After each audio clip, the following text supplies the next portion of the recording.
നിങ്ങൾ ഇലയട കഴിച്ചിട്ടുണ്ടോ? നല്ല നേന്ത്രക്കായൊക്കെ സ്റ്റഫ് ചെയ്ത അടിപൊളി ഇലയട. എനിക്ക് പൊതുവെ ഇലയുടെ വരെ താല്പര്യമില്ലാത്തതാണ്. പക്ഷെ കഴിഞ്ഞ ദിവസം യാദർശികമായിട്ട് ഞാനൊരു ഇലയട കഴിച്ചു. അടിപൊളി സാധനമായിരുന്നു ഗൈസ്. ഞങ്ങളുടെ ഇവിടെ സാധാരണ തേങ്ങ, ശർക്കര, ഏലക്ക, അരിപ്പൊടിയൊക്കെയാണ് സാധാരണ ഇലയടയ്ക്ക് ചേർക്കാറ്. പക്ഷേ കഴിഞ്ഞ ദിവസം നേന്ത്രക്കായൊക്കെ സ്റ്റഫ് ചെയ്ത ഒരു ഇലയട കഴിച്ചപ്പോഴേക്കും ത്വര കയറി ഉണ്ടാക്കിയതാണ്. കട്ടി കൂടിപ്പോയി. അങ്ങനെ കൊഴുക്കട്ടയാക്കേണ്ടി വന്നു. പക്ഷേ സാധനം പൊളിയായിരുന്നു ഗൈസ്. ഇഷ്ടത്തോടെ ഉണ്ടാക്കുന്നതല്ല കാര്യം.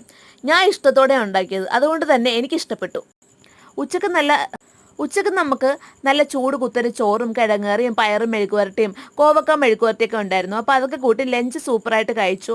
അതൊക്കെ കഴിച്ചു കഴിഞ്ഞപ്പോഴാണ് ഞാനൊരു കാര്യം ആലോചിച്ചത്. രാവിലെ നേന്ത്രക്കായൊക്കെ മേടിക്കാൻ പോയപ്പോൾ ഈ പലഹാരം കൂടി മേടിച്ചായിരുന്നു. ഇത് നമ്മുടെ ഇവിടെ ബോളി എന്നാണ് പറയുന്നത്. അപ്പം ഈ ബോളിയിൽ ഒരെണ്ണം എടുത്ത് കഴിച്ചു.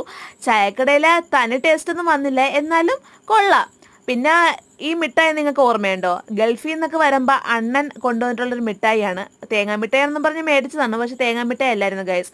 ഒരുമാതിരി പഞ്ചസാര കലക്കിയ മിഠായി ആയിരുന്നു. ബോറായിരുന്നു.